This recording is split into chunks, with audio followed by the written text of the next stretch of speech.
कोकण रेल्वेवरील स्थानकांच्या सुशोभीकरणासाठी राज्य शासनाने कोट्यवधींचा निधी खर्च करून उदारमतवादी भूमिका घेतली खरी, मात्र अवघ्या 2 वर्षातच या सुशोभीकरणाचे पार 3-13 वाजले आहेत. निकृष्ट दर्जाचे काम आणि रेल्वे प्रशासनाचे दुर्लक्ष यामुळे सुशोभीकरणाचा हा घाट केवळ प्रवाशांच्या डोळ्यात धूळफेक ठरला की ठेकेदारांच्या फायद्यासाठी, असा संतप्त सवाल आता कोकणवासीय विचारत आहेत. रायगड आणि सिंधुदुर्ग जिल्ह्यातील रेल्वे स्थानकांचे रूप पालटण्यासाठी शासनाने मोठ्या प्रमाणावर सुशोभीकरण केले.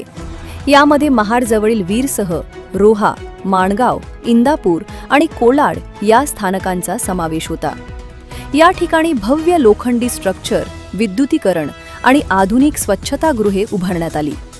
मात्र धक्कादायक बाब म्हणजे उद्घाटन झाल्यापासून ही स्वच्छतागृहे प्रवाशांसाठी उघडण्यातच आलेली नाहीत. परिणामी प्रवाशांना आजही जुन्याच मोडकळीस आलेल्या स्वच्छतागृहांचा आधार घ्यावा लागत आहे. स्थानकांवर लावण्यात आलेली शोभेची महागडी रोपटी पाण्याअभावी सुकून गेली आहेत, तर मार्गदर्शन फलक अनेक ठिकाणी कोलमडलेल्या अवस्थेत आहेत.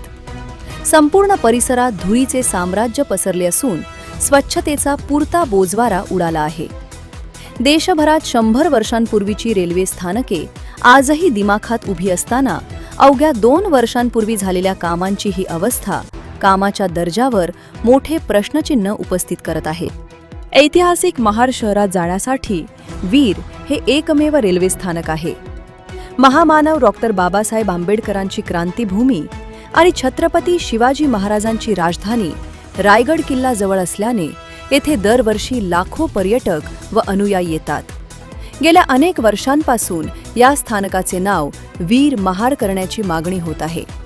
सुशोभीकरणानंतर किमान नामकरण होईल अशी अपेक्षा होती, परंतु रेल्वे प्रशासनाने या भावनिक आणि ऐतिहासिक मागणीकडे जाणीवपूर्वक दुर्लक्ष केल्याची भावना महाडकरांमध्ये आहे. शासनाने जनतेच्या कर रुपयांतून लाखो रुपयांची उधळण केली, मात्र जर त्याची देखभाल होणार नसेल आणि सुविधा सामान्यांना मिळणार नसतील तर हा खर्च कोणासाठी केला, असा प्रश्न आता उपस्थित होत आहे. जनोदयकरिता मिलिंद माने, महाड.